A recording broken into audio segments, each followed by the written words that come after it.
is Shalhevet Schwartz, and this is Gefet on Daf Yomi, a joint project of Hadron and Yeshivat Drisha. We are in Masechet Avodah Zarah on Daf Mem Tet, and the topic that we'll be exploring today is the halachic principle or mechanism of zev Gorem, right, of an effect that um, that has two different causes. One of those causes is issur for some reason, right, is problematic, and the other is mutar. So what is the story there? How do we treat the effect as an effect of two? Do we say that because the thing would have happened anyway without the issur's contribution, that what happened is okay, or not, and why? How do we see the ways that those two different causes or factors or contributions contribute together?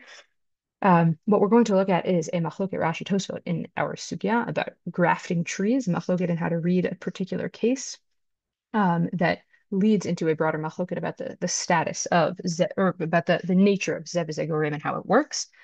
And for those who have patience to stick with us until the end, we will see that this kind of dovetails with a larger, more interesting conversation about issur and heter and kind of the status of objects in our world. So let's get started. We're going to get started with the Mishnah on the previous Amud on Daf Mem Chet Amud Bet. We're dealing with the Asherah and the issur hana'ah from an Asherah tree. How do we kind of avoid benefiting from a tree that is a issur b'hana'ah? So, and what are the different kinds of ways that might come, right, that we might fall into problems there. So the Mishnah reads, Zorin tachteh hayirakot b'mot hageshamim avalo b'mot hachama. One can plant vegetables under an asherah tree in the wintertime, but not in the summertime. Why? What's our concern? Our concern is that the shade from the asherah tree will help the cultivation of these plants, and therefore that will be deriving some kind of benefit from the asherah tree. Apparently the vegetables only really need the shade in the summertime and not in the wintertime, so it's okay in the wintertime, but not in the summer. But chazirin, right, different kinds of vegetables, leafier vegetables, presumably they're more sensitive to sunlight.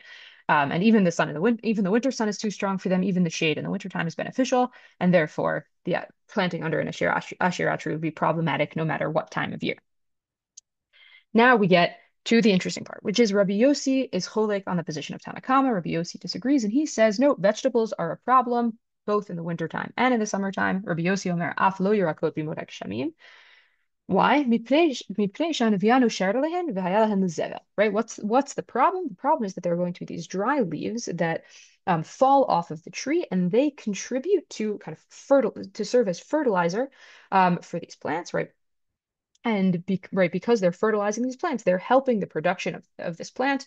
And that too is a problem, right? That this issur hana'ah from this tree is contributing to the production of this plant. Now, the Gemara, as we will see, will take this as an indication that Rabbi Yossi seems to think that zev Gorem is issur, that an effect that is kind of or a product of two different causes, one being issur and one being mutar, right? That's still a problem. What are the two causes that are operating here? Right? What is the zevel? What is the fertilizer for this plant? The fertilizer is both coming from these trees, right? The dead leaves from this tree, and it's just the dirt in general is serving as fertilizer.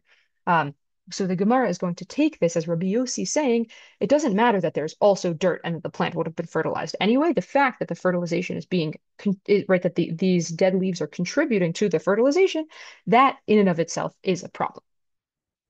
Now, the Gemara and the sugya, if for those following along in Daf Yomi, the sugya is going to have questions about how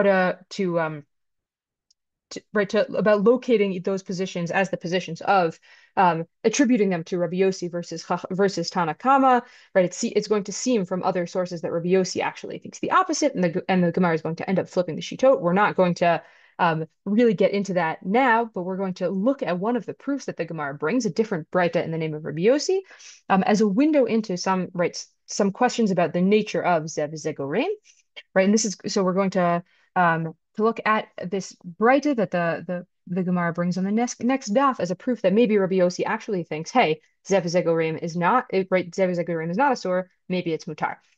And what Rabbi Yossi is going to be talking about here are cases of saplings or shoots or products of orla, of fruits that have been planted um within the past 3 years and are asurim bahana. So the Gemara, right, brings this brighter. Rabbi Yossi Omer notin yichor shalala ve'ein notin agos shalala mipnei shehu pri. Rabbi Yossi says that you can plant the kind of shoot of an orla, right, of a tree that's within its first couple of years, right.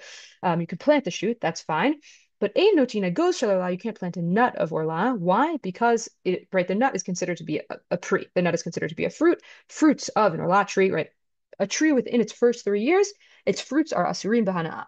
After that year, then you get netter, and then after that, the fruits are mutarim, the fruits are permitted, but within those first three years, they're asurim b'hana'ah, you can't plant them. Shoots are okay to plant. The Amar Rav Yehuda Amar Rav, but then Rav later is kind of commenting on this position of Rabbi Yossi that Mode Rabbi Yossi she'im natav v'hivrich v'yirkiv mutar. A heads up that natav v'hivrich v'yirkiv, what exactly the case that Rav is talking about here is not totally clear, and Rashi and Tosafot are going to have different understandings of what that case is referring to. But it seems like in that case of natav v'hivrich v'yirkiv, there's some kind of grafting going on. Let's put it that way. There's some kind of havracha v'harkava. That Rabbi Yossi would admit that in that case it's fine, right? Even though you're not a notin goes shalorla, right? You can't plant this goes shalorla. There's something that there's going to be some case of natav hivrich v'yirkiv in which even Rabbi Yossi thinks, right, that it's okay. V'tanya nami hachi, and the Gemara also brings a bracket that says Mode Rabbi Yossi sheim natav hivrich v'yirkiv mutar. And the Gemara is going to bring this as proof that Rabbi Yossi thinks that zev gorem is mutar, which is to say that natav hivrich v'yirkiv is the zev gorem that the Gemara is talking about. There's some kind of grafting situation that happens with with orla that is going to, according to Rabbi Yossi, be okay. Now, let's start with Rashi's explanation of what this case is referring to. Im hivrich o yirkiv yichor shel olah be'ilan zaken mutarim perotehen miyad af al pi shelo mil'u lahem shnei olah dezev zegorem mutar. So Rashi's first explanation, Rashi's going to give us two different readings. This is going to be the one that he prefers, right? What we're talking about is we take a shoot from a tree that is within its first 3 years of life, meaning this tree, its fruits right now are asurim b'hana'ah. You take a shoot from that tree, right, and you graft it onto an older tree. I graft it onto a tree that has been existed already for plenty of years, and its fruits are mutarim b'hana'ah. Now, what happens to future fruits of that tree that grow? Right? According to Rashi's understanding of Rabbi Yossi, those fruits are going to be permitted immediately. Even though, let's say, a fruit grows on this shoot that I took from the 2-year-old tree, right? And a fruit grows within the next 6 months. So even though we're still within the first 3 years of that shoot's life, what this has now become has become a case of zev gorem. It's become a case where there were two different kind of contributors to the production of this fruit. What were the two contributors? The shoot from the orla tree and the older tree. So one is the gorem to issur and one is the gorem to heter, right? And therefore, and because zev gorem mutar, right? This fruit is going to be permitted immediately, even within the first 3 years of that other tree's life. And so to we say more generally that right, that it's not a real girl. We're talking about our older and newer trees. This is also about an orla case, an orla vine that gets intertangled with an older vine, right? That it is batel. So Rashi's already given, right? It is nullified to, right, relative to the older vines that it was mixed up in. So Rashi's already here giving us a little bit of a hint into the kind of halachic mechanism that's at work here in zev gorem, right? The word in the case that he refers us to is bitela, bitul, right? What's going on here, and this shita hinted to in Rashi, and it is kind of further explicated in the explanation of the Ran, that what's going on here is bitul, is nullification essentially of the issur in the heter. And that's why, according to Rabbi Yossi here, zev gorem is mutar. That is explanation number one.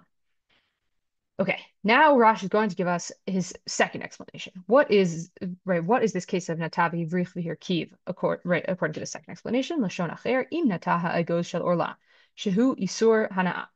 Right, let's say I take this nut, right, this nut that I said, right, Rabbi Yossi said you can plant the shoot, but you can't plant the nut. So let's say I take the nut and I plant it. I do the thing that I'm not supposed to do. Ulich sheyigadel v'na'asanatia hivricha v'hir kiva b'ilan deheter. Right. But when it get right, when that nut that I planted, right there, or that seed that I planted gets the pit that I planted gets becomes uh starts growing and becomes its own sapling, and I take that sapling, and that is what I put onto this other older tree. Right. So Rashi has sort of added a step. Right. It's not that I took a shoot from the 2-year-old tree. I took a shoot from the tree that was the result of the planting of issur. Right, I took a tree, and right then it's mutar, right? To otan perot sheto'en achar zman, right? Because um, whatever fruit it's going to grow in the future, but inami al yedei ha'ilan shel heter. They're also right. We end up with a similar situation in which there's this grafted tree, um, and there's right, but there it's not a matter of new tree and old tree, but it's a matter of mutar tree and issur tree. Not issur because it's old, but issur because it was planted from something that was orla, that was issur b'hana'ah.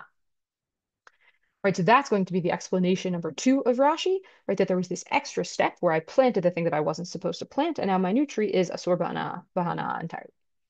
But what's Rashi going to say? V'kashali below hivrichu below hirkiv nami ikazev zegorem. Right, it goes to issur v'karka deheter. Rashi doesn't like this second explanation. Why? Because he's like, whoa, wait, if that's what we're talking about, if we're talking about the result of something that I planted and that then grew, I could skip the whole grafting thing. Why? Because sure, I wasn't allowed to plant the seed from the 2-year-old tree. But once I did, right, what did I end up with? I ended up with something that was already mutar. Why? Because there was zev zegorim. There were two different contributing factors to this new sapling.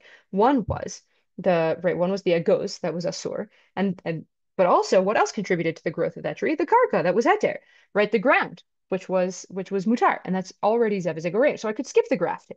So it's not a good explanation for me to say, right, that there was this extra step. Once there was this extra step, I didn't even need the grafting. So what must it have been? It must have been that I actually took the shoot from the 2-year-old tree and shoved it onto, and grafted it onto that older tree. That's Rashi's second explanation, and his reason, right, and his challenge or his rejection of the second explanation. Now, Tosafot is going to come in and as Darkam Kodesh, right, as they do, right, Tosafot are going to adopt, right, are going to respond to this objection of Rashi. They're going to adopt Rashi's second explanation and reject the first, explain why they don't like the first, and why Rashi's challenge to the second explanation is not actually a good challenge. So Tosafot on Diramachil im nata v'hivrich. What Tosafot say? Pirish b'kuncheris b'lashon acharon. Right, Rashi's second explanation, nata goes v'acharkach k'shena asanis hivrich v'yirkiv ba'ilan shel heter oto lashon ikar. Right, Rashi's second explanation, that one's right. Why? Umashi ksha b'kuncheris. What Rashi's challenge, which was that afilu lo hivrich v'yirkiv nami, right? That challenge if I planted it, the kind of immediate result would still already be mutar, because sure, there was the seed that was issur, but there was also the ground. Lo dak. Tosafot doesn't like that challenge. It doesn't count as zev zegorim unless the two different causes are playing the same role. Right? We have two different types of fertilizer, the ground and the dead leaves. Sure, that's zev zegorim. But the seed and the ground, yeah, sure, they both contribute to the production of a plant, but that's not zev zegorim. That's just the world. Right? Every result that happens in the world is the effect of a number of different causes. All right. It only counts as zev zegorim ela right shnehem me'inyan echad. Kemo havrachat issur b'ilan heter. Right. If I actually graft if I actually graft and I take a branch, I have a branch of issur and a branch of heter, and the branches themselves are playing the same role for the production of the fruit. Sheshnehem ilan. Both of them are branches, or both of them are the tree. Right? And yeah, sure, the fertilizer of the dead leaves and the fertilizer of the ground, sure, those are two gormim, right? That of above. Aval it goes v'karka shnei inyanim him, but the pit or the nut and that and the ground, those are two totally separate things. So according to Tosafot, zev Gorem, right, is only counts when right, or is only considered to be zev Gorem when those two causes are actually playing identical roles. Masha Piresh Bilshon Rishon, right now, Tosfot has to explain why Rashi's first explanation doesn't work. Masha Piresh Bilshon Rishon, Hivrichi Horshel Ilan, right? If I actually take the 2-year-old tree and I graft it onto, take a shoot from the 2-year-old tree and graft it onto the older tree, the Havek Mo Yadat, right? Yadas, right? Hispicha Vizkena, Dibitela, right? Um, right, that Rashi compares to the case of the entangled vines of Orla, right? In Hanidon to Melaraya. There, the proof is not like it. Right, those two things are his proof is not similar to the case that we were talking about. Why? Tehahi, right? Because what's going on there with Yildah, right? With the intertangled vines, that's bitul. What's zev zegorim? It's not bitul. What's he going to say? Dehahi afilu lemanda amar zev zegorim asur mutar.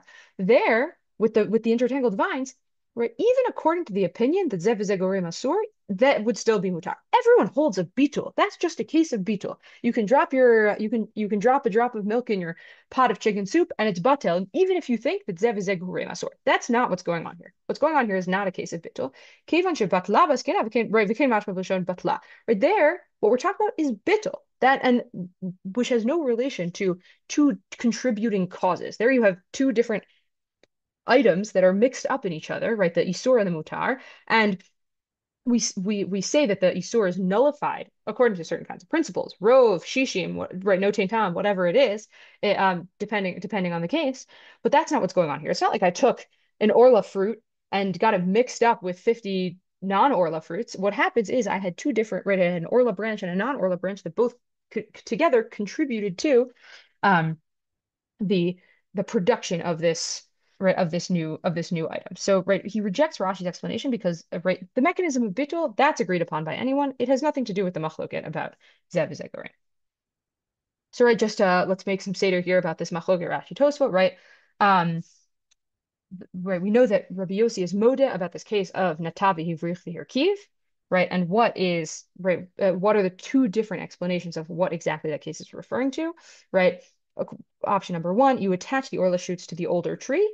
And the question that we're asking is whether or not those fruits are permitted now within the first 3 years, or will they only become permissible after the 3 years of the original orla tree?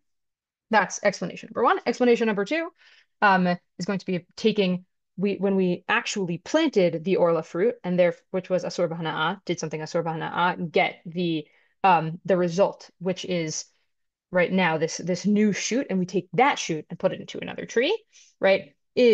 Right, are those fruits going to become permitted, right? Do we take right 3 years and those become permitted after or will they be forbidden forever because what we're talking about is the growth, right? The result of an issur hana'ah that was an issur hana'ah. And right, the zev zegorim, the factor or the contributor that dominates is the issur hana'ah that you planted. Those are right the two explanations, right? How do those just a quick textual point about right how do each of those explanations of the case of Natavi Virkiv relate to the previous line in the Breita? So if you see those two lines on the top, right, what Rabbi Yossi, according to the first explanation, right, if I took the shoot from the orla tree and attach it to a new tree, it really has nothing to do with what Rabbi Yossi just said about right. Rabbi Yossi said a notin ego right egos shalorla. You can't do that because it's a pre. And then you can graft the shoot and that's fine. So really, there isn't a relation. There isn't so much of a close relationship between those two different parts of the Breita. Whereas, according to Rashi's second explanation, or which Tosfot prefers, right? Rabbi Yossi says, yeah, you can't plant the nut, you can't plant the pit, but if you do, and then you take that and graft it onto another tree, right? That's fine. And right, so according Tosfot's explanation is going to link between those two different parts of the Breita. That right that but now right we have these two different understandings of the Breita. And we're still on some level left with in a kind of a conceptual question about um, what really is this Gorem Leheter, right? How does it work? How does the Zeveze Gorem, right? Why should it be that, right? According to, and Rashi already gave us a hint into it, but what is the mechanism here and how is it working? And right, why would it be that if Zeveze Gorem Mutar that for some reason the issur Hana'ah here is not sufficient, right? Does not have the power to render its result also prohibited. Um, what we see in Rashi, right, is the mechanism of bitul, right? The oral fruits are betilim to the fruits of the older tree. Right? Um, um, and right, Zevizegorim is kind of uh, functions or operates even when right, we have two different kinds of causes because right there's this principle of bitul at work here. Tosfot, on the other hand, they're giving us a picture where we have two different causes that have sort of equal weight and equal roles. They play kind of the same role, but it's not, and right, the word we're going to kind of use here is detachment. There's some way in which the result or the effect of that cause is removed from or detached from the issur that contributed to it, but Tosfot doesn't exactly explain why. Um, right, what is it about the fact that there was this other cause? Maybe it was right, maybe it's the fact that the dependency wasn't there because there was this other cause that was also contributing. It was right, this new product wasn't dependent on the issur and is therefore detached from it. But it's not through the right, but it's not through the mechanism isn't one of nullification or bitul, it's one of on some level detachment. Um, and just also kind of to which kinds of causes um, matter or which kinds of causes can contribute to, do we care about when it comes to Zev Zegorim? So according to Rashi, right, according to Rashi's Kushya, right, there would be Zev Zegorim, right, even if you just planted planted the nut because of the ground and right, the ground and the ground also having been a contributing cause. Right? Whereas for Tosfot, no, it doesn't count as Zev Zegorim unless the two causes um, are identical and are playing identical roles. Right for Rashi, right when there are two causes, then the issur is batel to the heter, and it's relevant to all cases in which two different causes are operating at once. Right, if one of the causes is permitted and one of the causes is prohibited, the issur is batel to the heter. Whereas for Tosfot, right, where what's happening is we ignore the Gorem to issur, we only ignore the Gorem to issur, the asur cause, when we have also a mutar cause playing an identical role. Um, and just in terms of the legal language that they're each using, right? Rashi is using a familiar legal language, right? He's using familiar kind of concept, the concept of bitul, which we know from all over Shas, whereas Tosfot, the legal mechanism is a little bit more unclear, right? It seems to be that the issur doesn't have the power to issur, it doesn't have the power to actually prohibit its effect. It's able to be detached in some way, but we don't have a clear picture necessarily of what that contribution is.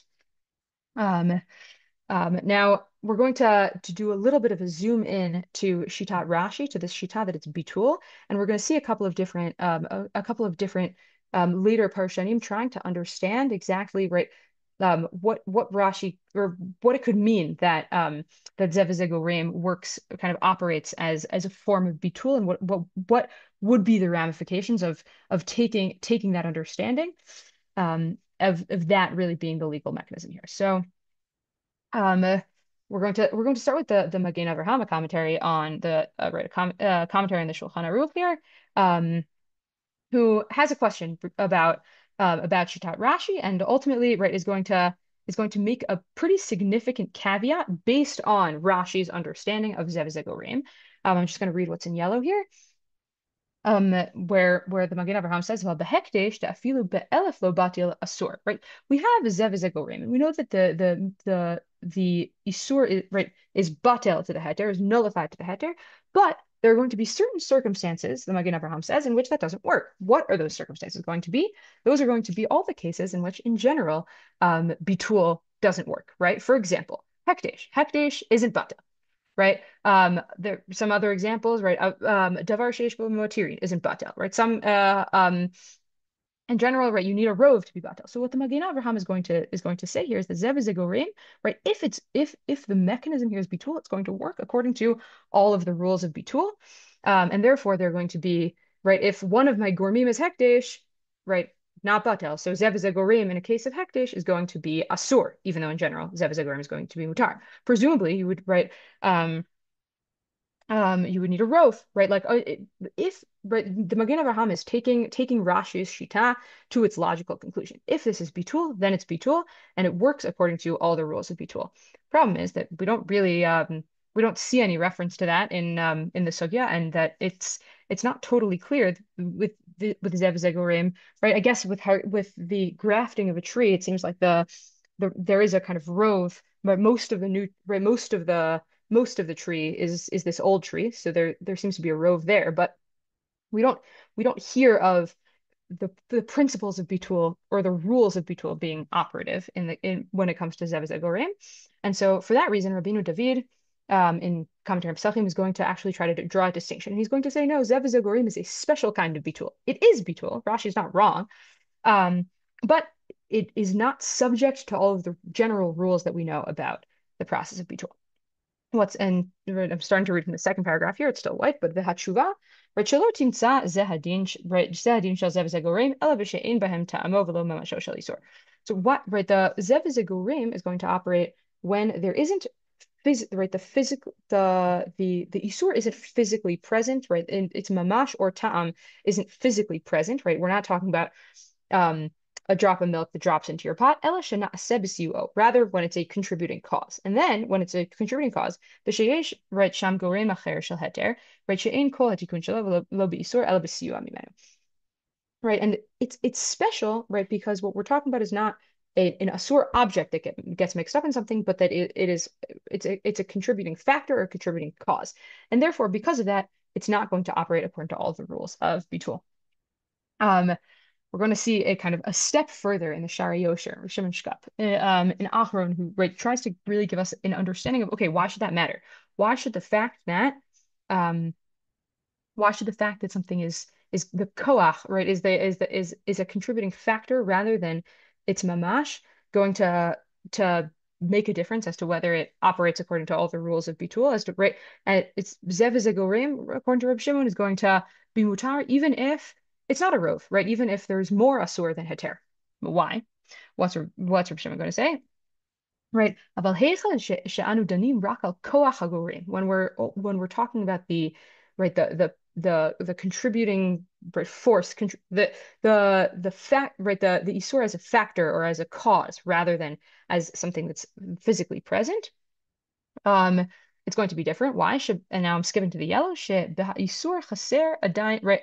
Issur chaser adain right adain issur mamash. Shelo nigram tzurato ve'atzmo. Right, aval b'gorim shel heter lo nechsar klum.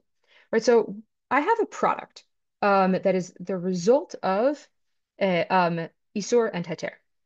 Um, according to Reb Shimon, that product, right? There's some a missing element, right? There's a missing element to the issur in that new product. What do I mean? I had something that was issur, and now um, and that issur is not present physically in this new object. It's it's been contributed to, but right, it's an effect, but it's not physically present there. But is that true about the heter? No, says Reb Shimon. Why? Because in general, when we think about objects in the world, when we think about the world in front of us, everything's heter. Unless there's a reason to, right, we don't have to right walk around in our lives assuming that everything's issur unless the Torah permits it to us. No, the Torah forbids us from certain things, but in general, right, if the Torah didn't explicitly forbid it, then it's permitted. Which is to say that the heterness, right, the permittedness of this new object, there's nothing, right, nothing chaser in that. There's nothing missing in that, right? This new object would have been permitted anyway. It was just that it might have been forbidden because of that forbidden cause from it. But the forbidden cause from it, it's not physically present in it. So, right, this new object is kind of it's part issur and it's part heter, but the heterness of it is complete or is isn't missing anything because everything's heter. It's just heter like the rest of the world. Whereas the usurness of it, right, the prohibitedness of it, is missing something because it's not really there. It's just been contributed to, or it's just the effect of something. Um, So, right, if just to zoom out, how can we understand Rashi's explanation that Zev is a Gorem is a form of Bitul? According to the Magen Avraham, it's Bitul like all other Bitul, and therefore should operate according to the same rules. Principles like Rov or Tavar Sheish Bo Materin would still apply.